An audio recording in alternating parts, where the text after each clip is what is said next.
Nanawagan naman si Navotas Representative Toby Tiangco sa mayorya sa Kamara na maging independent matapos niyang makita umano ang mga hakbang na administrasyon para madaliin ang pagpirma sa impeachment complaint laban kay Chief Justice Renato Corona. Sa interview kanina sa Head Start ng ABS-CBN News Channel, sinabi ni Tiangco na pinapirma sila sa impeachment complaint nang hindi man lang nababasa ito.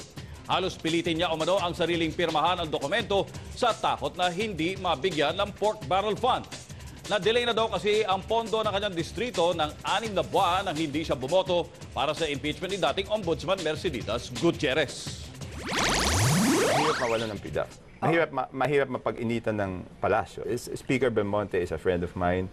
Sabi ko nga, nagpapasalamat ako sa kanya na kahit neophyte ako, he broke tradition, he gave me a committee chairmanship.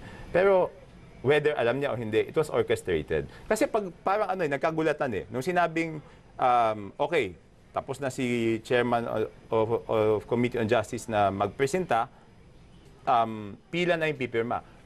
May pumila na. So, siyempre, pag ganun, magkakagulatan, parang iisipin mo, kaysa parang ang salita doon, maiiwanan lang tayo, sumama na.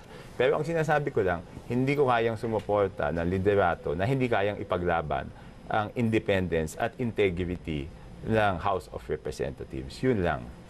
Okay. But I will remain supportive of the programs of the President that I think are for the good of the people. At natapos na naman ang hitik nating balitaan. Maaari niyo po kaming panoorin online sa studio23.tv at i-add sa Facebook. Huwag magpauli sa mga pangyayari, bukas ulit maging iba sa balita. Ako po si Tony Velasquez. At sa ngalan ni Linda Humilla, ako po si Jasmine Romero. Magandang tanghali, mga kabarkada!